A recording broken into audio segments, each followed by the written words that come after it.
대한민국 최고 프로파일러 배상훈 교수님 모시겠습니다. 배상훈 교수님을 이렇게 딱 2년 전에 저희가 마티즈 사건을 다뤘어요. 딱 2년, 정말 딱 2년 전입니다.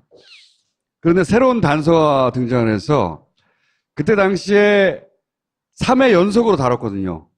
3주간에 걸쳐서 다뤘는데 새로운 단서가 등장해가지고 사람들이 많이 잊어버렸어요. 이 사건 굉장히 중요한 사건이라고 봐서 저희가 오늘 2년 전에 다뤘던 걸 압축해서 정리해서 한 번에 머릿속에 넣어드리겠습니다. 그러기 위해서 교수님과 당시 안행위 간사로서 최전선에서 활약했던 정청래 의원님 당시에는 국회의원이었어요. 지금 아니지만.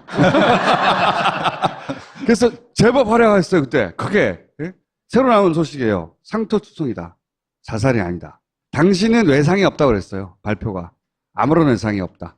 그래서 자살이라고 하고 끝났거든요. 근데 아버지가 상처가 너무 많다. 몸이 저렇게 당했으면 오죽할까 싶어서 부검을 해달라고 그랬다. 그리고 염을 하는 사람도 알아봤다. 알아봤다는 얘기는 이제 구타를 당했거나 온몸에 상처, 얼굴에 상처가 날 만큼 뭔가 외상이 있었다는 거죠, 한마디로. 근데 그때 왜 그런 얘기를 못했냐? 임 과장, 당시 사망한 임 과장의 딸이 육사에 있었거든요. 그래서 피해가 있을까봐, 며느리가, 임 과장의 부인이죠. 며느리가 말려서 못했다. 그래서 이 인터뷰를 하고 나서 추가 인터뷰를 하려고 많은 언론들이 접촉을 했을 거 아니에요. 이 인터뷰를 처음 한 CBS도 다시 접촉을 하고, 근데 이제 연락이 두절됐어요. 그렇죠? 이것을 단독 특종한 임상훈 기자인가 그런데 네. 노컷뉴스 CBS. 저하고 통화를 했는데 후속 취재를 위해서 임 과장 아버지한테 접근을 했는데 아버지가 안 하겠다고 했고요. 그래서 여기 사항은 나오지 않는데 일단 새로운 단서가 나왔잖아요. 외상이 없었다고 끝냈거든요. 사건을. 기억하시죠? 교수님. 외상이 없었다고 하는데 실제로는 이제 몸에 상처가 많이 있고 네. 얼굴에도 있었다라고 하는데 이제 그것이 이제 검안 당시에 나타날 수 있는 것은 여러 가지 가능성은 일종의 멍이죠, 멍. 그러니까요. 멍은 이제 시간이 지나면서 피하 출혈이 바깥으로 나타나는 부분이 있으니까 아마 아버님께서는 그걸 보셨을 거고 차 안에서 발견될 당시는 옷을 입고 있었기 때문에 그거는 발견하지 못했을. 제가 직접 시신을 봤습니다. 사진 찍어온 것을 경찰이 2장의 사진인데요. 처음에 찍었다고 하는 게 소방에서 찍은 거고 한 시간 몇 분 후에 경찰이 또 찍었어요. 12시 50분경에 찍었는데 소방이 찍은 사진은 이게 이제 운전대입니다. 임 과장 시신은 여기 기아가 있죠. 기아가 있으면 이 얼굴을 묶고 이 상태로 사진을 찍혔는데 이렇게 하니까 귀 정도 보이고요. 얼굴은 잘 안 보였습니다. 근데 두 번째 경찰이 찍은 사진은 이게 시체가 올라와 있었어요. 이렇게. 의원님 안 들려요.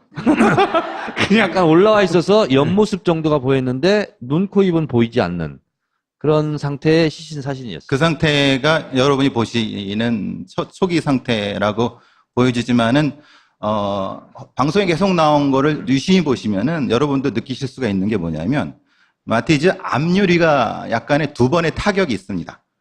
전면을 보면은 깨져 있나요? 예, 아니 깨진 게 뭐냐면은 앞유리가 타격이 2개 있는 것을 잘 생각해 보시면요.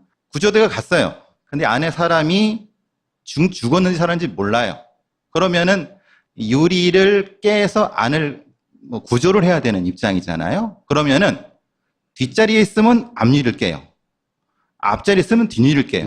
왜 그러냐면은 이게 변사 현장이기 때문에 시신이나 그리고 혹시 살아있을 수도 있는 거예요.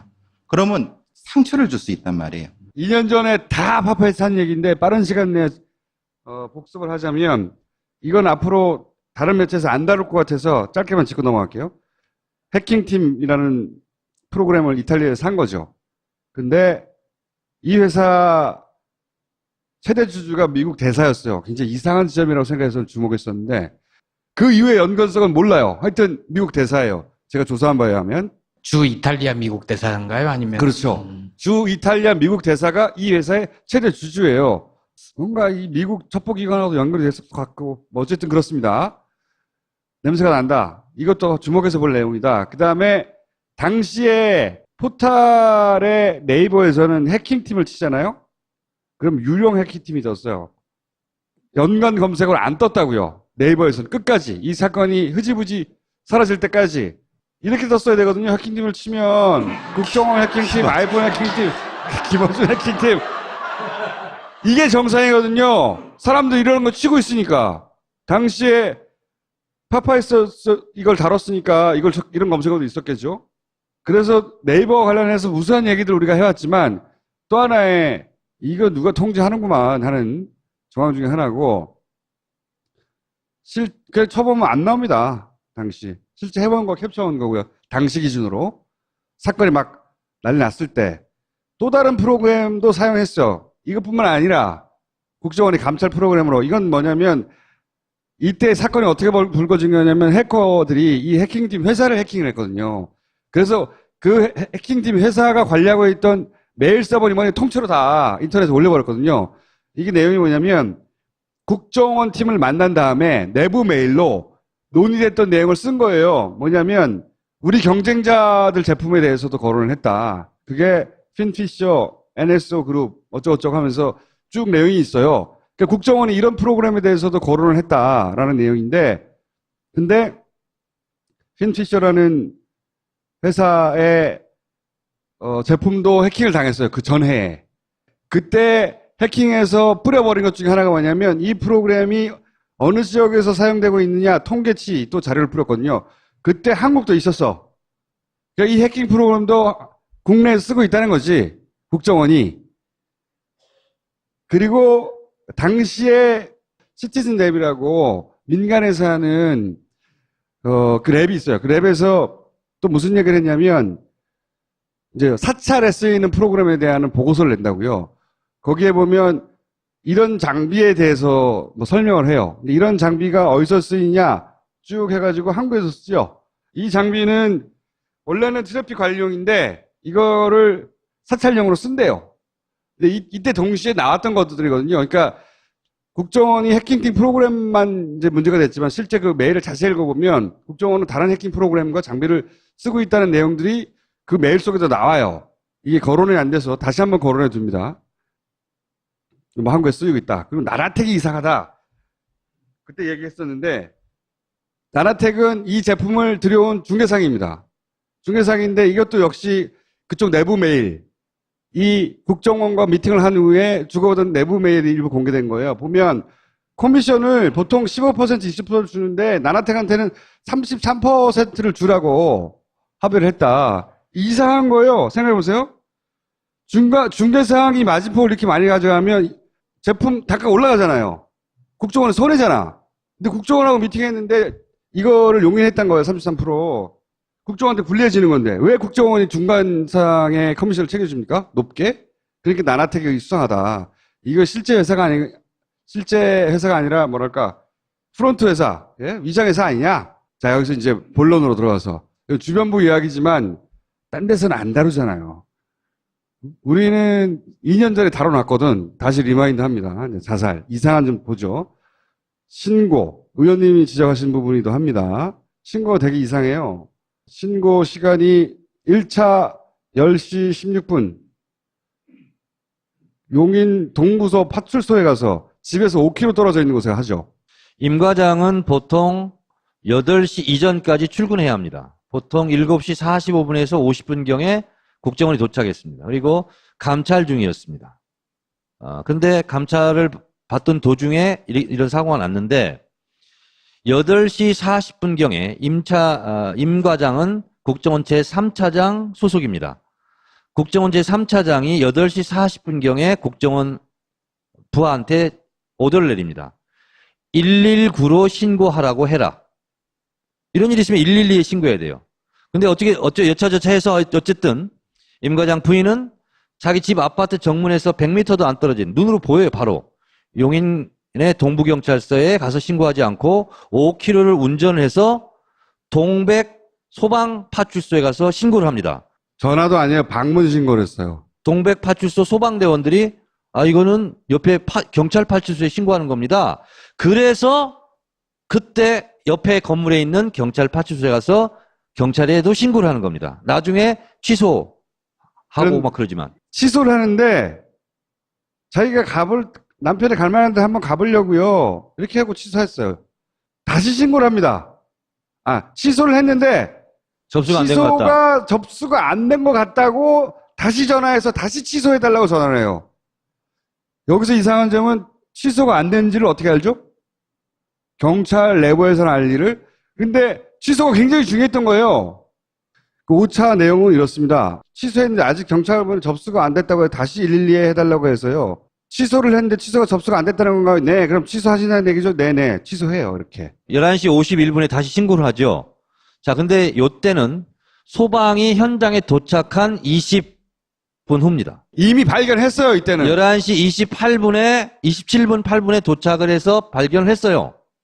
그런데 소방은 발견한 상태에서 부인은 다시 112에 취소했다가 다시 신고하는 겁니다. 이게 다시 신고한 녹취록 이제 풀어놓은 겁니다. 자, 여기서 이제 다시 재구성을 해보면 사실은 국정원이 신고하라고 했어요. 국정원에서 부부싸움에서 가출한 걸로 신고를 해라. 그러니까 경찰에 실종 신고를 해라. 실종 사실 부부싸움으로 하고 위치 추적 요청해야 한다. 8시 반인가 8시 몇 분쯤에 국정원에서 소방서에 신고하라고. 그러니까 8시 40분에 3차장이 오다해요, 그게. 119로 네. 신고하라고. 우리는 그때 이게 왜 그랬는지 몰랐는데 나중에 밝혀진 걸 보니 119로 신고하라고 한 겁니다. 이제 나중에 파파이스 이후에 밝혀진 건데요. 그렇죠. 제가 그때는 이 몰랐어요. 의혹을 제기하니까 경찰은 어떻게 해명을 했었냐면 딸이 동백 소방파출소 근처에 미술학원이 있어서 데려다 주는 김에 신고한 거다. 이렇게 경찰은 해명했죠. 처음에 119라고 신고하라고 해서 119로 갔다가 119에서 아니 그런 거는 경찰에 신고해야 된다니까 그 옆에 있던 파출소에 신고한 거예요. 그래서 처음에 파출소에 신고된 거예요. 그런데 취소하라고 했더니 그 파출소 신고하면 안 되지라고 했겠죠. 아마도 국정원에서. 취소를 한 거예요, 다시. 그런데 부인은 그걸 모르지만 국정원은 알 거 아니에요. 경찰이 지금 신고된 상태를 그거 빨리 취소해. 다시 전화해서 다시 신고한 거죠.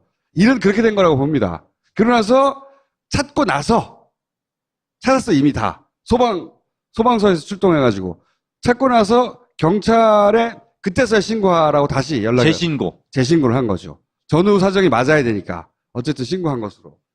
그런 일이 벌어졌는데 그때는 왜 그런 일이 벌어졌는지 몰랐어요. 우리가 파파이스 할 때는. 소방은 11시 반에 도착했고 경찰은 12시 55분에 도착했는데 경찰이 늦장 출동을 한 이유를 제가 안행하면서 물었어요. 경찰청장이 이렇게 답변합니다. 소방하고 8차례 통화를 했다. 거기 어디라고? 여기입니다. 여기 아닌데? 거기 말고요. 옆으로요. 이렇게 해서 8번을 통화하면서 혼선을 빚어서 늦어서 소방보다 1시간 25분 늦게 출동을 한 거예요. 12시 55분에 결국은 출동을 합니다. 그러니까 경찰이 이걸 발견하면 안 됐던 거예요. 이유는 뭡니까? 경찰이 발견하면은 변사 신고가 들어오게 되면은 바로 과학수사팀이 출동을 하게 됩니다. 그럼 과학수사팀이 출동해서 현장을 확보하게 되면은 시신을 확보하게 됩니다. 폴리스 라인 치고. 네. 그러면은 그 상태가 되면 이건 빼도 박도 못하는 상황이 되는 겁니다. 그러니까 근데 소방이 먼저 들어가면 소방은 기본적으로 그 구급이 먼저입니다. 그러니까 생사를 먼저 파악을 합니다. 그러니까 살아있으면 바로 싣고 가면 되는 거고 돌아가셨으면은 그 상태에서 스톱. 다음에 지시를 받거나 아니면 다음에 경찰한테 인계를 하는 상황. 왜냐하면 그거는 변사 사건이 되거나 그러니까 살인 사건이 될 수 있는 상황이기 때문에 자신들이 접근을 하면 안 되는 것이 되는 거죠. 그러니까 이 상황은 엄격하게 이 시스템을 알고 있는 사람이 이거를 보고 있는 거고 실제로 이제 경찰의 그 응급 그 콜 시스템은 이게 이제 떠 있습니다. 여기에 떠 있으면 이걸 모니터에. 보고 있죠. 그러면 이제 딱 뜨면은 그 앞에 왜 그러냐면은 그 이제 경찰서에 신고를 하게 되면 무슨 문제가 되냐면은 그 경찰관이 근무할 때도 있는데요. 의경이 근무할 때도 있어요. 의경이 근무하면 못 알아들을 때도 있어요. 왜냐하면 이게 뭐냐면 그 신참이거나 이럴 때는 그러니까 그러면 오히려 이거를 시스템을 잘하는 사람한테는 답답한 거예요. 그런 경우가 발생했을 수 있다는 거죠. 여기서. 그러니까 빨리빨리 이걸 전환했어야 되는데 자기들이 보는 화면과 실제로 실행되는 게 시차가 생겨버리니까 국정원이 보고 있는데 그렇죠. 왜 아직도 써 있어 이거 실종자로. 근데 떠 있으면 어떻게 되냐면은 무조건 지구대나 이런 데서는 가야 됩니다. 경찰이 오면 안 되는 거였어. 경찰이 와서 시체를 확보하고 시신을 국정원이 장악하기 전에 시신의 상태를 본다든가 타살의 의혹을 찾아내면 안 되잖아요. 차는 30분에 발견했는데 시신을 발견했다는 얘기는 27분 후에 해요. 후회합니다. 소방관은 구조대, 구급대 핵심은 생사 여부입니다. 차보다도 그렇죠. 사람을 먼저 그렇죠. 봐야 왜냐하면은 지금 요 신고자가 돌아가셨습니까? 살아있습니까?를 가장 먼저 무전을 때리거나 확인을 해줘야 됩니다. 네. 지금 상황은 이분이 살아있거나 죽었냐 이게 가장 핵심이거든요. 근데 그게 전파가 안 되고 미적 30분이 있다는 것은 누군가가 막았거나 아니면 무슨 일이 있어야지만이 가능한 상황입니다. 27분 동안. 임 과장 부인이 취소했다가 재신고를 경찰이 하잖아요. 네. 그게 11시 57분이란 말입니다. 네. 근데 시신은 그때 이미 발견됐을 가능성이 높다는 거예요. 근데 시간 따져보면 그렇죠. 그렇죠. 10시 30분에 발견해서 27분 하면 57 10시 57분이잖아요. 네. 11시 근데 57분. 재신고가 재신고는 그로부터 51분. 51분이잖아요. 이때는 차량이 발견된 후거든요. 그러니까 경찰에 재신고한 몇 분 후에 시신이 발견된 걸로 지금 된 거예요. 아, 그럼 이럴 수도 있겠네요. 차량 발견은 곧 시신 발견이에요. 그런데 부인이 취소한 상태 그때까지만 하더라도. 그렇습니다. 그러니까 시신이 됐다고 하기 전에 경찰 신고를 하라고 한 것 같아요. 그럴 가능성이 지금 있는 거죠. 네. 그래서 51분에 경찰 신고를 해놓고 몇 분 후에 발견한 걸로 기록한 거죠. 그렇죠. 말이 되냐 27분에 발견된 게 그랬더니 경찰 해명이 이랬습니다. 경기경찰청이 수색을 확대를 지시했다. 아니 수색 확대 지시할 게 뭐가 있어요? 마티 차량 달랑 있는데 그 안에 시신이 있는데 그러니까 항공모함이라는 얘기가 나오죠. 예. 그 수색하고 막 수색 확대 지시하고 하느라고 경황이 없어서 27분 후에 시신 발견한 경찰 거였다. 해명은 말하지 말자고요. 네. 말도 안 되니까 다. 말도 안 되니까. 저는 네. 그때 아까 말씀드린 뒷자리에서 앞자리로 옮겨놨을 가능성이 높다고 봅니다. 처음엔 예. 발견하고 뒷자리에서 앞자리로 옮긴 이유가 무엇일까? 우리가 보통 번개탄 자살을 할 때 앞자리에 앉아 있는데 번개탄을 뒤에 놓는 이유는요. 복사율이 강합니다. 번개탄이라는 데가. 여기 번개탄이 있고 내가 있으면 뜨겁습니다. 그렇겠죠, 이게 이제 당연히. 열이 확산되는 게 아니라 차라는 게 사실은 쇳덩어리거든요. 이게 툭 치고 나옵니다. 열이라는 게. 그래서 이제 보통은 그런 면 때문에 이게 뜨거워서 보통은 많이 보면은 뒷자리에다 튀어놓고 자살을 많이 하거든요. 이건 앞자리에 튀어놓고 뒤에 갑니다. 그러니까 같은 자리에 놓고 자살하지 않는다. 너무 예. 뜨거워서. 근데 이제 상황이 안 좋은 겁니다. 왜냐하면 시신을 뒤에 놨을 때는 번개탄을 어디 놔야 되면 앞에 놔야 되는데 번개탄을. 리포트는 번개탄이 뒤에 있거든요. 아. 그럼 이게 어떻게 되냐면 뒷자리에 앉아 있을 수가 없거든요. 그러니까 번개탄으로 자살한 현장을 많이 본 사람들의 입장에서는 번개탄을 뒤에 놓고 뒷좌석에 앉았다는 게 말이 돼? 라고 누군가 지적을 한 거죠. 그렇죠. 그러니까 번개탄 자리를 옮길 수가 없죠. 이미 탔으니까. 그러니까 이제 시신을 앞자리로 옮겨 놓느라고 시간이 걸린 게 아닐까. 그리고 그게 끝나기 직전에 이제 발견됐다고 기록하기 전에 부인한테 이제 신고하라고 한 게 아닐까. 그러니까 경찰이 빨리 오면 안 되기 때문에 이런 일이 벌어졌다. 신고 시간이 취소되고 하는 거. 당시 무전이 왔다 갔다 하는 기록이 있는데 중간에 거미줄 친다는 표현이 나와요. 거미줄 친다는 표현은 무전 끄고 다른 통신수단, 휴대폰이나 다른 걸로 얘기하자는 얘기거든요. 거미줄을 왜 쳤냐라고 이제 그때 당시에 의원님이 따졌어요. 아니, 무전으로 얘기하면 되는데 왜 쳤냐. 그런데 휴대폰으로 하려고 했다고 그랬는데 거기는 휴대폰이 잘 안 터지는 지역이다라고 다시 지적을 한 거죠. 11시 30분에 소방이 현장에 들어갑니다. 그리고 그 상태에서 무전 기록 거미줄을 친다고 얘기합니다. 거미줄을 친다는 얘기는 무전을 끄고 핸드폰을 하겠다는 겁니다. 무전 기록을 이제 뒤진 거죠. 의원님이. 내라고. 거미줄 몇 번에 나갑니다. 거미줄 나갈게요. 라고 자기들끼리 얘기하다가 그럼 자기들끼리도 그런 얘기해요. 전화기가 잘 안 터지는 지역이라고. 거미줄을 쳤다는 게 다른 어떤 통신수단을 사용했을 텐데 그건 모르겠어요. 뭔지는. 그렇지만 휴대폰은 아니었다. 국회에 나와서 네. 자기들이 핸드폰을 했다고 또 얘기를 해요. 그러니까 기록에 남지 않는 통화가 필요했다. 근데 당시에. 핸드폰이 자기들이 뭐라고 증언했냐면 될 때도 있고 안 될 때도 있었습니다. 이렇게 얘기하더라고요. 근데 저는 그때 우리 보좌관들하고 갔을 때 저는 앞에 쭉 나가고 보좌관들이 여기 이렇게 전화하니까 안 돼요. 전화가. 그래서 안 되는 지역을 처음부터 안 게 아니라 가서 해보니까 안 되더라고요. 그 무전 내용을 숨겨야 할 필요가 있었다는 거죠. 예, 그 내용이고, 그리고 또 이제 이런 내용도 있으면 나중에 밝혀진 내용 중에 하나가 뭐냐면, 파파이스 끝나고 나서, 위치 추적 장치가 이미 깔려있기 때문에, 임 과장은 신고할 필요가 없는 거예요. 국정원 입장에서는. 자기들 그냥 찾아가면 되는 겁니다. 겉으로 보기에는 본인이 자살하기 위해서 나가가지고 부인이 신고해서 찾아낸 걸로 만들고 싶었던 거죠. 그러나 실제 국정원은 그 직원이 어디인지 정확하게 알고 있었다. 처음부터 끝까지 다 쇼였던 거죠, 쇼. 위치 추적 장치를 가지고 있었단 말이죠. 또 하나는 마티즈를 즉시 폐차합니다. 다음날. 사망 신고 아직 안 했는데 폐차부터 해요. 마티즈가 남아있었다면 정말 많은 것들을 밝힐 수 있었을 텐데, 마티즈는 사망한 다음날 폐차됩니다. 사망한 다음날 폐차된 거는 JTBC가 특종으로 잡아냈는데, 국정원 직원이 와가지고 폐차를 의뢰해요.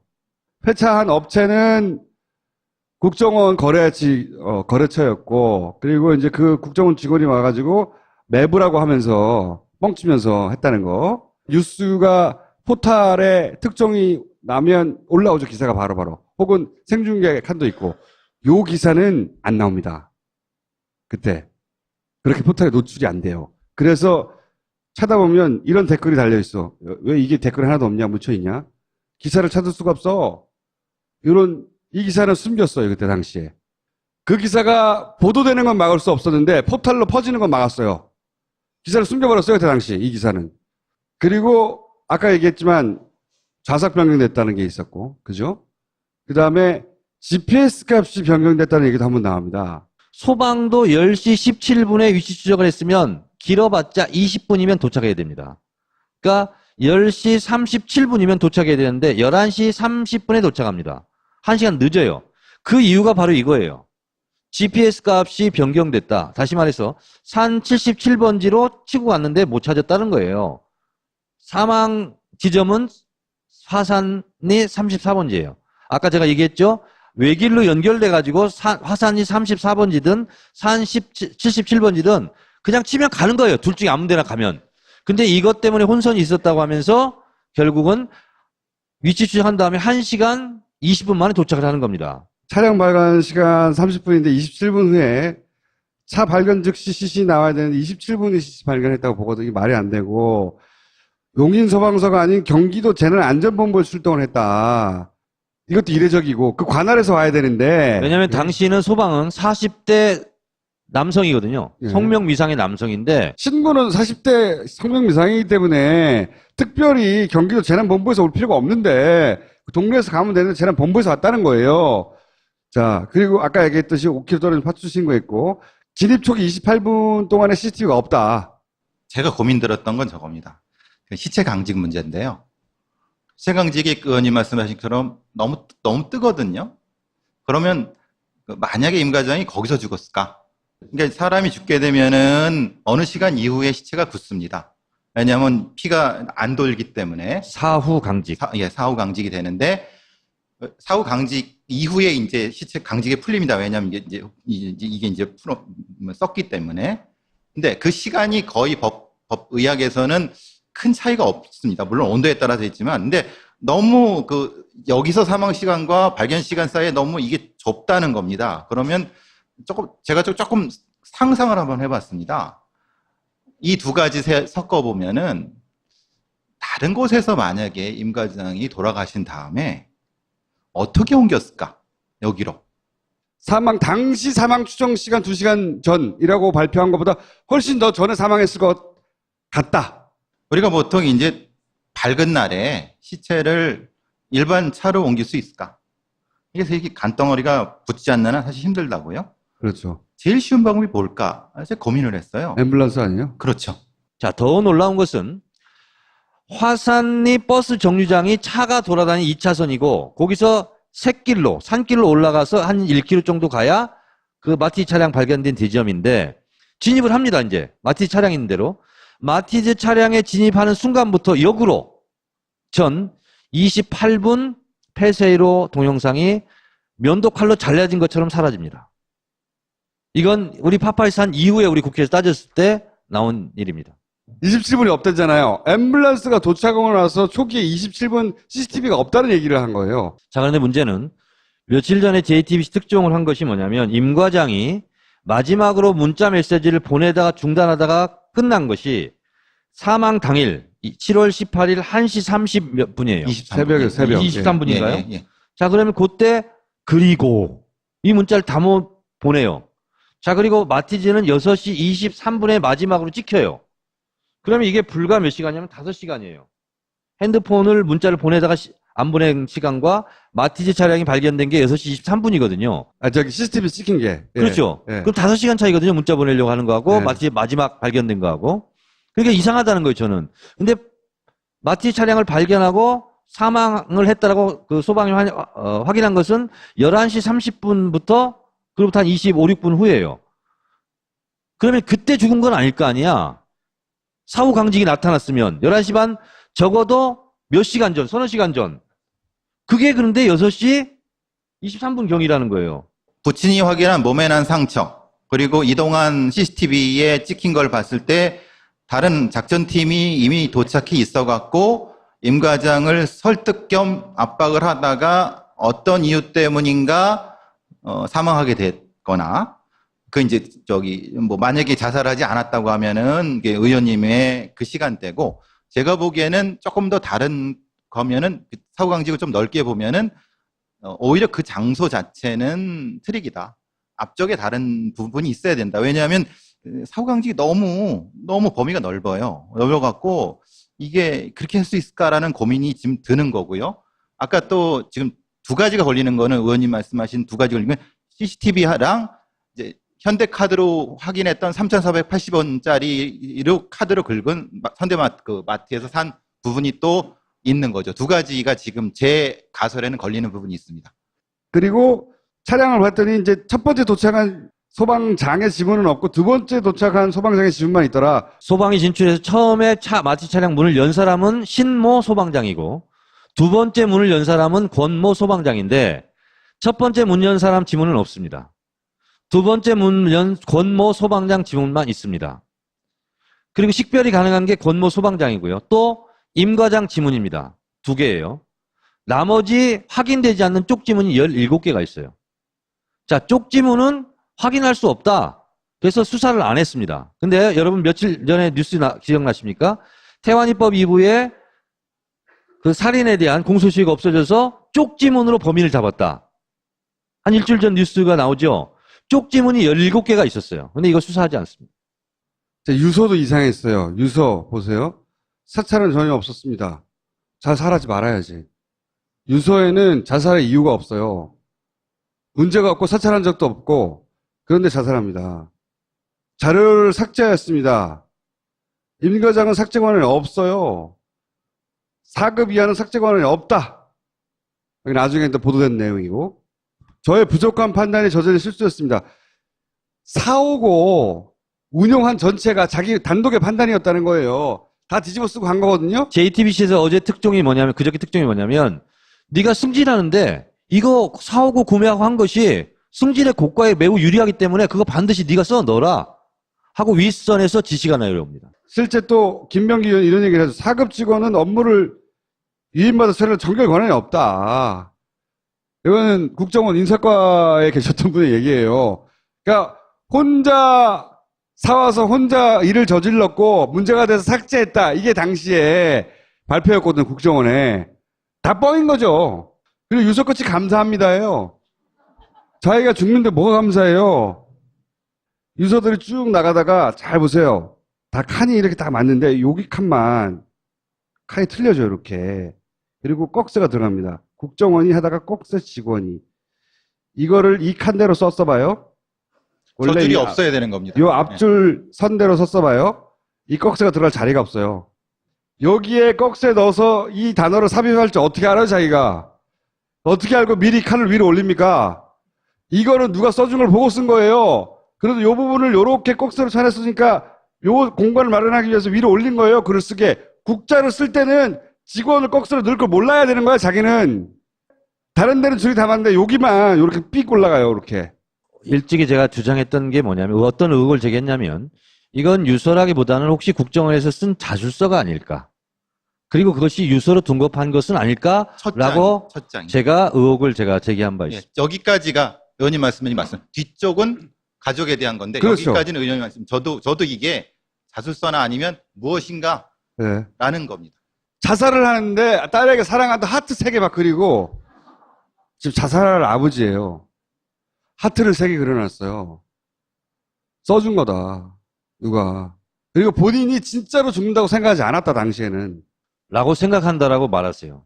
아마 자살로 위장하거나 혹은 자살을 시도하다가 다시 살아나거나 그 앞에 사건이 하나 있었잖아요. 권모 생각해 과장. 보시면 권모 과장. 예, 권모 과장이 서울시 공무원을 간첩으로 조작한 국정원이 사건, 그 사건인데 그 조작을 했던 권모 과장이라는 사람이 똑같이 이 번개탄 놓고 자살을 시도하다가 발견되어 가지고 병원에서 살아나 가지고 멀쩡하게 뭐 이런 스토리가 있어요.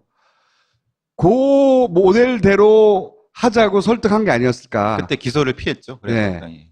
그리고 현장을 보면 말씀드렸다시피 차가 가는 곳이 아니에요. 이런데 사람들이 안 가는 곳이 여기거든요. 그리고 이 돌을 받쳐놨다고. 이따시만한 돌을 받쳐놨어요. 여기다가 자살하려는 사람이. 여기도 보이죠, 돌. 임 과장이 고인 게 아니고 그렇죠. 막 뭐 하려다가 차가 미끄러지면 어떡할까? 풀이 그래서 미끄럽습니다. 왜냐면 밀립니다. 자중이 낮아갖고 네. 이 마티즈는 밀립니다. 차가 사실은 자살하기 위해서 갔다가 혼자. 그러면 자기가 자살할 거잖아요. 그럼 사이드 브레이크 올리고 자살하면 끝인데 마티즈 뒤에 돌을 막 개어놨거든. 움직이지 말라고. 말씀하셨듯이 무슨 작업을 하다가 차가 흔들렸거나 밀려서 내려갔거나 미끌려서 자기가 금방 죽을 건데 거기다 돌을 왜 고요. 자, 앞뒤가 조금씩 맞춰서 가죠, 더. 그리고 또 있어요. 이 차가 CCTV 요 삼거리로 올라가는 길이 있는데 그 바로 직전 건물에 CCTV 한 대 있습니다. 거기를 지나가요, 차가. 근데 다시 돌아와요. 둘 중에 하나죠. 여기를 몰라. 어딘지 모르는 데가 자살한다는 게 말이 돼요? 저렇게 올라가가지고. 어딘지 모르면 찾을 수 없는 곳이에요. 그게 아니면 이 차가 지나갔어야 하는 이유가 있었거나 지나갔다가 다시 돌아오거든요. 그러니까 소방대가 화산리 버스 정류장에 도착했을 때 국정원 직원이 반바지 차림으로 왔잖아요. 거기 기다리고 있었잖아요. 자, 그 바로 앞인데. 그 다음에 이것도 있었죠. 발견됐는데 이렇게 범퍼 가드가 있고 번호판은 녹색이었는데 당시 공개됐던 CCTV를 보면 범퍼 가드가 안 보인다. 그리고 하얀색 아니냐. 뭐 한참 논란이 됐었어요. 근데 이거 해상도 문제다. 뭐 이러면서 왜냐면 아무리 확대해봐도 범퍼 가드 안 보이거든. 당시 확대해서 찍어도 이게 진짜 해상도 문제야? 이렇게까지 안 나올 수가 있나? 그랬거든요. 그래서 경찰이 똑같은 차종으로 실험도 해요. 여기가 이게 CCTV 위치예요. 여기가 버스 정류장이고 녹색이고 이게 마침 고맙게도 왜 고맙다고 하냐면 당시 경찰이 실험을 합니다. 왜냐면 이게 하도 논란이 됐으니까요. 이 가짜다 뭐 차가 바뀌었다 뭐 이게 오리지널 CCTV의 녹색이고요. 이게 경찰이 내놓은 실험 CCTV의 녹색이에요. 살짝 조정했네. 색깔을 날렸잖아. 네, 넌 날렸네. 녹색을. 이게 이제 녹색으로 차량을 보냈는데도 하얀색으로 보이지 않느냐. 이 CCTV로는 이걸 보여주려고 한 건데 이게 아마도 처음에는 녹색으로 보였나 봐. 경찰 실험에서도. 그러니까 이 색깔을 날리니까 같은 녹색이 날아간 거야, 이게. 그러면서 여기 보세요. 여기서는 화질이 떨어졌으면 모르겠는데 여기 노란색으로 보이거든요. 원래 CCTV에서는. 여기를 하도 색깔을 날려가지고 경찰이 실험 동영상이라고 내놓은 건 하얀색으로 보여요. 차선도. 색상이 날아갔어요. 보세요. 원본에는 범퍼가 안 보여요. 보이잖아, 검은 거. 화질이 나빠도 뭐 있잖아, 여기에. 뭐 있단 말이에요, 여기. 자세히는 안 보여도. 그래서 이 실험으로도 해명이 안 됐다고 보는데 해명이 됐다고 넘어갔어요, 당시에. 넘어갔고. 자, 여기서 그럼 마지막으로 가설 정도 얘기해보고. 교수님도 이 사건을 계속 보면서 본인만의 가설을 여러 가지 생각해 보셨을 거 아니에요. 예. 어떤 일이 실제로 벌어졌을 거라고 보십니까? 저는 확실히 자살은 아닌 것 같습니다. 근데 이제 문제는 이제 그 마지막에 아까 말씀드린 마지막에 문자로 왔다 갔다 할 때 그 직속 상관이 조금만 버티면 우리 이긴다. 그렇죠. 라는 걸 했습니다. 그런 문자 그럼 보냈대요. 그것이 무엇을 의미하는가라고 하는 것은 그 팀 전체가 감찰을 받고 있기 때문에 그 팀 전체가 상당히 압박을 많이 받았다. 그러면은 조금만 우리 같이 좀 해보자라는 상태였다는 겁니다. 그러면은 뚜렷하게 임 과장만 죽을 이유는 없죠. 죽으면 다 같이 죽어야죠. 그 팀 자체가. 네. 그런데 그러면 그렇게 되고 나서 바로 4시간, 5시간 이후에 자살을 했다고 하는 거는 감정 연결이 전혀 연결이 안 되는 겁니다. 감정 이건, 연결이 안 된다. 절대 안 되는 거고, 그러니까 그 자체로만도 그렇고, 아까 그 유서상에도 절대 감정 연결은 안 되는 거고요. 네. 그러면 이제 문제는, 여러 가지 뭐 다른 부분에서 임 과장이 죽음으로써 해결될 수 있는 많은 문제들이 있기 때문에 이렇게 뭐 조용히 처리를 해야 되지 않았는가라는 생각을 하는데, 제가 사실 고민했던 부분은 어디서 임 과장이 돌아가셨는가가 저한테 가장 고민이었고요. 그러니까 저 발견된 장소에서 사실은 사망했느냐, 아니면 다른 장소에서 사망을 옮겼느냐, 예, 예. 뭐 그런 가설. 예. 근데 뭐 그렇게 했다 하더라도 그럴 수는 있겠죠. 다른 데서 다른 데서 자살했고 네. 자살한 거를 뭐 갖다 놨다고 해도 그건 더 이상한 건데 네. 저 자체만으로 현장 상황, 정황 상황, 유서 상황만 봐서는 저는 자살일 가능성이 자, 근데 제가 없다고 질문 하나 봐요. 있는데요. 그 임 과장 아버지의 진술이 맞다면 얼굴에 상처 투성이고 뭐 뼈까지 상했을 정도라고 해요. 그리고 또 하나 6시 23분에 찍힌 마티즈 차량에 임 과장이 있었다면, 운전했다면 그러면 구타나 폭행을 당했다는 거 아닙니까? 그럼 6시 23분 이후에 폭행을 당했다는 거예요. 왜냐하면 얼굴이 이렇게 상처 투성인 상태에서 마트에 들어가기는 어렵잖아요. 그럼 그때는 폭행을 안 당했다는 거 아니겠어요? 그럼 6시 23분 이후에 폭행을 당했다는 거예요. 근데 발견된 최초로 지금 소방이 보고한 것은 11시 30분부터 그 경위라고 저는 생각을 하는데, 그러면 11시 30분부터 6시 23분 사이에 폭행을 당했다면 폭행을 당해야 되는 거잖아요. 그럼 사후강직이라는 말도 좀 그러니까 그게 지금 이제 이상한 막 거죠. 이게 막 두 가지가 막 모순되게 나타나는 것 때문에 저를 괴롭히는 게 그겁니다. 이게 사후강직과 이 사망 시간 자체가 안 맞아 버리니까, 그래서 이제 그래서 이제 제가 이제 약간의 그 좀 서늘한 형태의 있어야지만이 이게 이제 완충될 수 있는, 시간이 완충이 가능한 것이 아니냐, 이런 생각이 좀 들어갔고요. 근데 지금 5시간 정도에서나 보이는 사후강직이라면 생각해 보시면 발견한 시간으로부터 거슬러 올라가면 6시 때잖아요. 발견한 시간이 11시니까. 그러면 6시 때에 사망했어야 되거든요. 근데 그때는 차량을 움직이는 시간대란 말이죠. 거의. 그러면 도착 즉시 죽어야 되는 거잖아요. 그럼 언제 두드려 맞아? 언제 유서를 쓰고. 언제 유서를 쓰고? 저는 그래서 차량이 2개다. 그 미리 가 있던 차량이 하나 있고, 이 차량은 사실은 6시 때, 그러니까 6시 때에 임 과장이 운전한 게 아닐 수도 있다. 그 전에 사망했을 수도 있다. 그 당시에 어떤 식으로 했는지는 모르겠지만, 차량은 2대고, 사망은 거기서 한 게 아니라 딴 데서 했고, 옮겨놨을 수도 있고, 여하간 이 사람은 자기가 죽는다고 생각한 건 아니었고, 위기를 돌파하기 위해서 거의 자살을 시도할 만큼 내가 진정성이 있다는 것만 보여주는 그런 제스처로 설득을 했을 텐데, 그게 나중에는 뭐 잘 안 돼가지고 두드려 패고 막 이렇게 된 게 아닐까. 그러다 사망하고 막 이런 식으로 처리하고 이렇게 된 게 아닐까. 지금까지 제가 말한 의혹이 국정원 적폐청산 그 13개 리스트에 들어가 있기 때문에 이 문제는 좀 명명백백하게 저희가 의혹 제기하는 게 결과를 뭐 틀릴 수도 있어요. 맞을 수도 있고. 그래서 저희는 지금 의혹을 이렇게 제기하는 겁니다. 근데 이거 반드시 밝혀내야 되는 사건이다. 왜냐하면 생각해 보세요.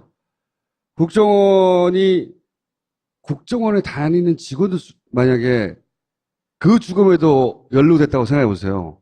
누굴 못하겠습니까? 이거 반드시 밝혀내야 되는 사건이다.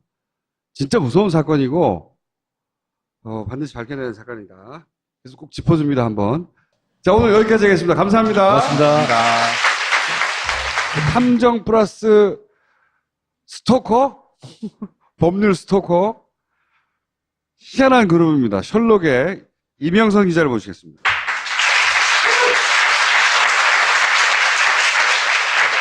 네, 안녕하세요. 진실탐사그룹 셜록의 이명성 기자입니다. 회사죠, 회사, 여기도. 그렇죠. 회사죠.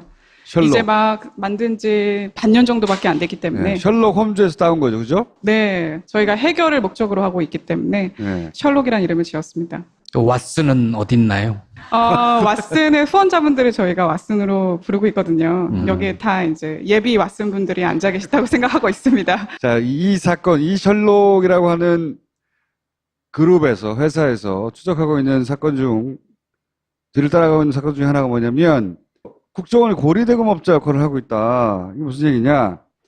인혁당 사건이라고 있어요. 그죠? 네. 여기서 비롯된 거죠? 네, 인혁당 사건은 만들어낸 사건이죠? 그렇죠. 네, 만들어낸 사건이고, 인혁당 사건으로 사법사단이라고 부르죠? 그렇죠. 8명이 사형을 당했고, 네, 그리고 17명이 수감이 됐어요. 그렇죠. 그리고 나서 30년 있다가 무죄 판결을 받았어요. 네, 우리가 알고 있는 정의는 승리한다 스토리로 끝나는 줄 알고 우린 다 잊어버렸어요. 그 뒤가 있어요. 그 뒤 이야기를 지금부터 하시려고 합니다. 네. 2007년도부터 여기 관계자분들께서 전부 차례차례 재심으로 무죄를 받으셨는데, 75년에 8명 사형, 7명 무기징역, 10명 유기징역.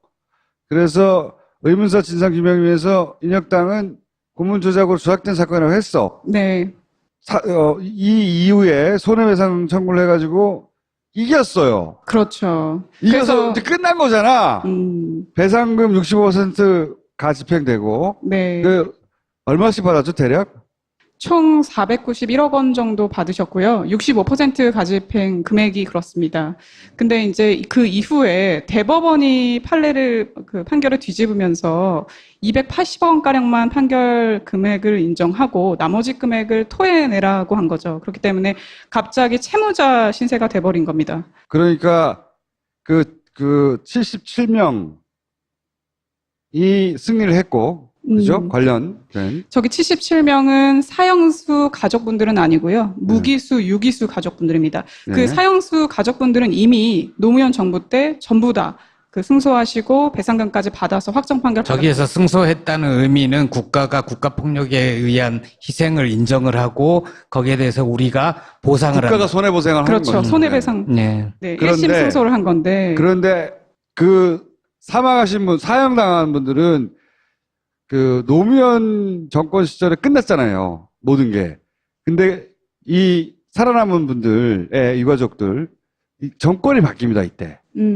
이게 큰 사건이에요. 네. 정권이 바뀌자 대법원이 여기 손해배상금 중에 일부를 깎죠. 표현을 하자면. 그 2013년도 7월 3일, 그러니까 박근혜 정부가 들어서고 나서 얼마 네. 뒤에 이 국정원이 77명에 대해서 부당이득 반환 청구 소송을 제기합니다. 근데 사실 돈을 너무 많이 가져갔다는 거야. 배상금을. 부당이득은 아니잖아요. 네, 판결이 바뀌면서 그렇게 상황이 바뀐 건데 사실 뒤에서 말씀을 드리겠지만 그 대법원 판결도 약간 이상한 지점이 많이 있습니다. 노무현 정부 시절에 이것은 이제 국가가 저지른 폭력이고 그러니까 만들어낸 사건이다 했는데 이명박 정권, 박근혜 정권 넘어가면서 박근혜 정권 시절 박근혜는 아빠 때 했던 일이거든요, 이게. 그렇죠. 아빠가 죄 없는 사람들을 죽여버린 거예요, 법으로. 그러자 이걸 다시 뒤집어 보고 싶었나 봐요. 혹은 괴롭히거나. 네. 그게 국가폭력을 부인한 건 아니고 배상금이 너무 많이 나갔으니 일부를 돌려달라 뭐 이런 그렇죠. 거죠. 근데 혹시 이 사건, 이 얘기 기억나십니까? 그러니까 박근혜 전 대통령의 후보 시절에 인혁당 사건은 대법원 판결이 2가지로 나오지 않았습니까? 이런 말을 했었는데 잘못 알았죠. 그러면서 사과를 했습니다. 과거사 피해자분들의 눈물을 닦아주겠다. 그런데 인혁당을 민혁당으로 잘못 읽으면서 이제 이 맞아요. 진정성이 있는 네. 것이냐 이런 네. 논란도 있었는데 아무튼 간에 30대 바뀌면서 네. 이 1975년부터 원래 연 5%의 이자를 계산해서 네. 배상금을 주기로 했었는데 30대 갑자기 바뀌게 되면서 34년치 지연 이자가 삭제가 됩니다. 네. 그렇게 되면서 200억 원가량의 돈을 돌려줘야 되는 상황이 된 거죠. 77명이 491억을 받았어요. 이런 계산법에 의해서. 근데 대법원이 이자를 잘라버린 거예요. 그러자 이 중에서 280억을 내놔야 되는 거예요. 이해하셨죠? 그런 상황이 발생했어요. 그런데 그 돈을 받아내는 걸 국정원이 하는 거죠, 지금. 네, 왜냐면 사건 관계자기 때문에 그렇습니다. 그러니까 가해자, 그다음 피해자로 만났는데, 그래서 이제 지금까지 쭉 이어오다 보니까 사건 당사자가 그렇게 된 거고요. 가해자가 국정원이고 피해자가 당연히 그 유가족들인데, 네, 그런데 지금 280억을 토해내라고 했더니 국정원이 빚쟁이가 된 거예요. 네. 근데 또 연체 이자율이 20%이기 때문에 이 200억 원가량의 돈이 엄청난 속도로 불어나고 있고, 그러니까 일부는 이미 갚으셔가지고요. 뭐, 암 투병 중에 너무 스트레스를 많이 받으시니까 갚으시기도 하고, 그다음 여러 가지 뭐 사업 이유 때문에 갚기도 하고, 왜냐면 통장이나 이런 부분이 전부 다 압류됐었거든요. 뭐 지금도 지속되는 상황이고요. 그래서 5억 원이 만약에 반환금이면 1년 뒤면 6억 원이 되고, 이런 식으로 계속 불어나고 있는 상황이어서, 현재는 훨씬 더 좀 고통의 그 정도가 크다라고 볼 수 있죠. 대략 사람 한 분당 해봐야 6억 정도의 보상을 받은 거예요. 한 분당. 490이라는 큰 것 같지만 77 나눠보세요. 6억 정도를 받았는데 그 중에 절반 이상을 내놓으라는 거거든요. 그렇죠. 그렇죠?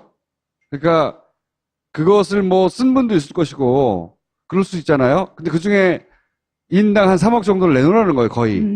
근데 여기 77명, 그리고 사형수 가족분들도, 이 민주화운동을 하셨던 분들의 가족이기 때문에 이 받은 배상금을 그냥 허투루 쓰시지 않았습니다. 그러니까 사구재단이라고 해서 이 국가폭력 피해자들의 사람들을 좀 도와주자는 차원에서 인권단체 같은 것도 만들어가지고 앞으로 계속 지속적으로 국가폭력을 감시하자는 그 돈을 결의도 개인이 했고. 쓰기도 했지만 아닌 사람도 있거든요. 네. 뭐 이런 재단을 만든다든가 그렇죠. 그런 데 쓴 사람인데 이 돈이 그 돈을 거기다 썼는데 개인 돈을 토해내야 되는 거예요, 이제. 그러다 보니까 돈이 없으니까 어떻게 되냐? 가압류가 되거나 가압류가 되고, 그다음 집이 경매가 되거나. 예, 집이 경매에 붙여진 분도 있고, 그분 같은 경우에는 잠을 못 주무세요. 그럴 수밖에 없겠죠. 그래서 뭐 이자 고문이다 이렇게 표현을 하시는데 그 표현이 맞는 게 정말 하루가 다르게 이자가 지금 불어나고 있는 상황이거든요. 굉장히 좀 상황이 많이 안 좋습니다. 국정원이 다시 갑이 돼서 그 돈을 받아내기 위해서 실제로 가혹하게 집행하고 있어요. 또다시 국정원이 가해자가 된 거지. 또다시 그렇죠. 그분들은 피해자가 되고 있는 거죠. 사형수분들 같은 경우에는 그 서울중앙지법에서 다음과 같은 판결문을 받습니다. 그러니까 금전적으로나마 유료할 의무가 있다, 국가는. 그리고 또 국가가 구차하게 배상 청구권의 시효가 지났다며 책임을 면하라는 것은 결코 받아들일 수 없다.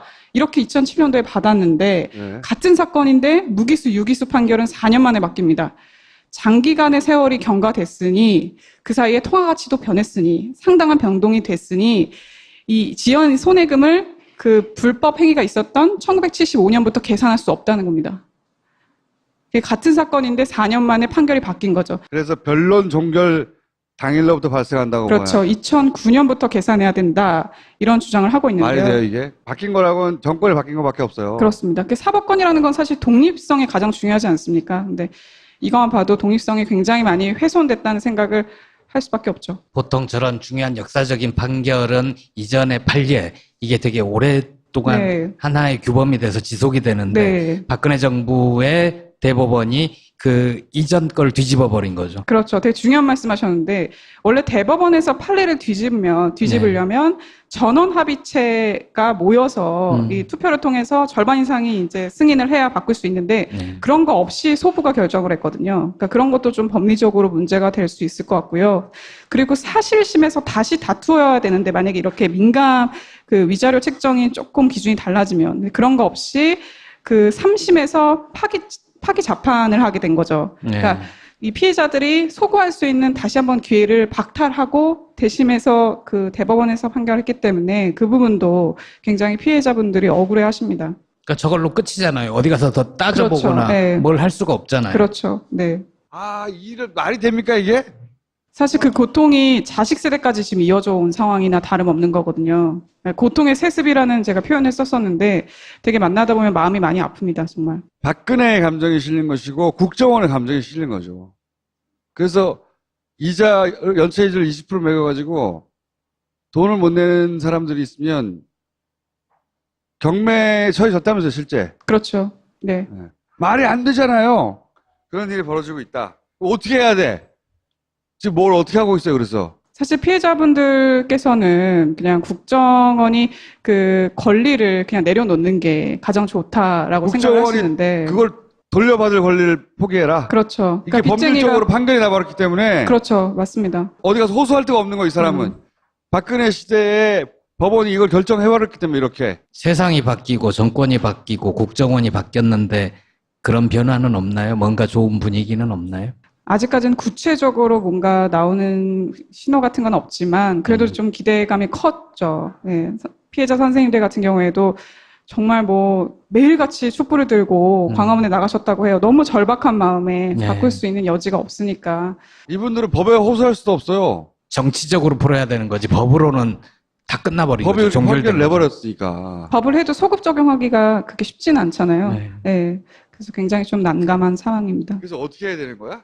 아까 말씀드렸다시피 국정원이 그 경매를 중지한다거나 일단 가장 급한 게 경매잖아요. 그러니까 자기가 살고 있는 집을 뺏긴다는 거는 정말 다른 문제잖아요.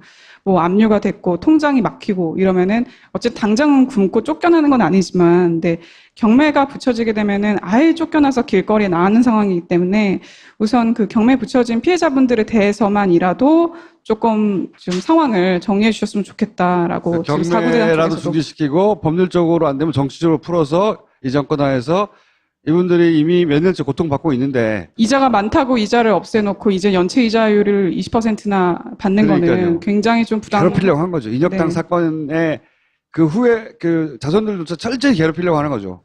왜냐? 그 사건으로 10년 자기들이 괴로웠거든. 재판 받고 막 자기들 인혁당에 관련된 사람들, 국정원에 관련된 사람들이 다 명예가 훼손됐다고 생각한 거야. 자기들은. 네. 자기들은 정부를 국가를 위해서 했는데 나쁜 놈이 된 거잖아요. 이제 다시 딸이 된 다음에 괴롭힌 거야. 복수하는 거야. 제가 기획을 후반부에서 조금 내용을 바꾸는데 그 국가 배상이라고 있습니다. 국가폭력 피해자분들이 국가한테 배상금을 받는 게 있는데 그게 소멸시효가 3년에서 6개월로 갑자기 줄어들었거든요. 근데 그게 하지 되게 말라는 시기가 거죠. 묘한 게 양승태 대법원장 취임 이후에 그게 굉장히 늘었습니다. 그러니까 이거 관련돼서는 한겨레에서도 좀 기사가 많이 나왔거든요. 그래서 뭐 대법원에서의 의지도 어떤 영향이 있지 않았나라고 그냥 추측이 좀 들고요, 개인적으로. 당연하죠. 딴 거 없어요. 박근혜가 대통령 돼서 아버지가 한 일이 잘못된 거라고 판정했던 걸 뒤집고 싶었던 거고, 그리고 거기에 소위 이제 동원된 가해자였던 국정원들도 자기들이 10년 전에 노무현 정권 때는 나쁜 놈으로 몰렸는데 이제는 자기를 나쁜 놈으로 몰리게 했던 그 유가족들을 괴롭히려고 깍짝같이 돈을 받아내고 있는 거죠. 거기에 이자율도 엄청나게 적용해가지고 20%. 고리대금업자지 그게 국정원이. 이자율, 그래 돈 안 내면 계속 늘어나는 거예요 이게. 거의 받은 돈에 준할 만큼 지금 반환금이 늘어난 상황입니다. 피해자 선생님의 따님 분하고 인터뷰하면서 들은 내용인데 우리가 전두환처럼 국고금을 훔치기라도 했습니까? 배상금은 국가의 과실을 용서해달라고 준 거 아닙니까? 라고 하면서 우시더라고요. 그러니까 이런 것처럼 사실 그분들 같은 경우에는 거의 인생이 송두리째 날아간 거나 다름이 없거든요. 근데 지금 아직까지도 고통이 지속되고 있는 상황이어서 네, 이 좀 고통을 현 정부에서 조금 끊어내줬으면 좋겠다는 바람을 하고 있습니다. 자, 이 사건에 관심 있는 분들은 어떻게 셜록을 쳐보라고요? 인터넷에? 다음 스토리 펀딩에 셜록을 치시거나 아니면은 국정원이라고 치면 이 기획이 나오는데 많은 관심과 후원 부탁드리겠습니다, 여러분. 이렇게 하니까 귀 정도 보이고요. 얼굴은 잘 안 보였습니다. 근데 두 번째 경찰이 찍은 사진은 이게 올라와 있었어요, 이렇게. 의원님 안 들려요. 그냥 약간 올라와 있어서 옆모습 정도가 보였는데 눈, 코, 입은 보이지 않는 그런 상태의 시신 사진이었어요. 그 상태가 여러분이 보시는 초기 상태라고 보여지지만은 방송에 계속 나온 거를 유심히 보시면은 여러분도 느끼실 수가 있는 게 뭐냐면 마티즈 앞유리가 약간의 두 번의 타격이 있습니다. 전면을 보면은 깨져 있나요? 예, 아니 깨진 게 뭐냐면은 앞유리가 타격이 두 개 있는 것을 잘 생각해 보시면요. 구조대가 갔어요. 근데 안에 사람이 죽었는지 살았는지 몰라요. 그러면은 유리를 깨서 안을 뭐 구조를 해야 되는 입장이잖아요. 그러면은 뒷자리에 있으면 앞유리를 깨요. 앞자리에 있으면 뒷유리를 깨요. 왜 그러냐면은 이게 변사 현장이기 때문에 시신이나 그리고 혹시 살아있을 수도 있는 거예요. 그러면 상처를 줄 수 있단 말이에요. 2년 전에 다 파파에서 한 얘기인데 빠른 시간 내에 복습을 하자면 이건 앞으로 다른 매체에서 안 다룰 것 같아서 짧게만 짚고 넘어갈게요. 해킹팀이라는 프로그램을 이탈리아에서 산 거죠. 근데 이 회사 최대 주주가 미국 대사였어요. 굉장히 이상한 지점이라고 생각해서 주목했었는데 그 이후의 연관성은 몰라요. 하여튼 미국 대사예요. 제가 조사한 바에 하면. 주 이탈리아 미국 대사인가요? 아니면 그렇죠. 주 이탈리아 미국. 근데 핀피셔라는 회사의 제품도 해킹을 당했어요. 그 전해에. 그때 해킹해서 뿌려버린 것 중에 하나가 뭐냐면 이 프로그램이 어느 지역에서 사용되고 있느냐 통계치 또 자료를 뿌렸거든요. 그때 한국도 있었어. 그러니까 이 해킹 프로그램도 국내에 쓰고 있다는 거지. 국정원이. 그리고 당시에 시티즌 랩이라고 민간에서 하는 그 랩이 있어요. 그 랩에서 또 무슨 얘기를 했냐면 이제 사찰에 쓰이는 프로그램에 대한 보고서를 낸다고요. 거기에 보면 이런 장비에 대해서 뭐 설명을 해요. 근데 이런 장비가 어디서 쓰이냐 쭉 해가지고 한국에서 쓰죠. 이 장비는 원래는 트래픽 관리용인데 이거를 사찰용으로 쓴대요. 근데 이때 동시에 나왔던 것들이거든요. 그러니까 국정원이 해킹팀 프로그램만 이제 문제가 됐지만 실제 그 메일을 자세히 읽어보면 국정원은 다른 해킹 프로그램과 장비를 쓰고 있다는 내용들이 그 메일 속에도 나와요. 이게 거론이 안 돼서 다시 한번 거론해 둡니다. 뭐 한국에 쓰이고 있다. 그리고 나라텍이 이상하다. 그때 얘기했었는데 나라텍은 이 제품을 들여온 중개상입니다. 중개상인데 이것도 역시 그쪽 내부 메일, 이 국정원과 미팅을 한 후에 주고받은 내부 메일이 일부 공개된 거예요. 보면 커미션을 보통 15% 20% 주는데 나라텍한테는 33%를 주라고 합의를 했다. 이상 대한민국 최고 프로파일러 배상훈 교수님 모시겠습니다. 배상훈 교수님을 이렇게 딱 2년 전에 저희가 마티즈 사건을 다뤘어요. 딱 2년, 정말 딱 2년 전입니다. 그런데 새로운 단서가 등장을 해서 그때 당시에 3회 연속으로 다뤘거든요. 3주간에 걸쳐서 다뤘는데 새로운 단서가 등장해가지고 사람들이 많이 잊어버렸어요. 이 사건 굉장히 중요한 사건이라고 봐서 저희가 오늘 2년 전에 다뤘던 걸 압축해서 정리해서 한 번에 머릿속에 넣어드리겠습니다. 그러기 위해서 교수님과 당시 안행위 간사로서 최전선에서 활약했던 정청래 의원님 당시에는 국회의원이었어요. 지금 아니지만. 그래서 제법 활약했어요. 그때 크게. 예? 새로 나온 소식이에요. 상토추송이다. 자살이 아니다. 당시는 외상이 없다고 그랬어요. 발표가. 아무런 외상이 없다. 그래서 자살이라고 하고 끝났거든요.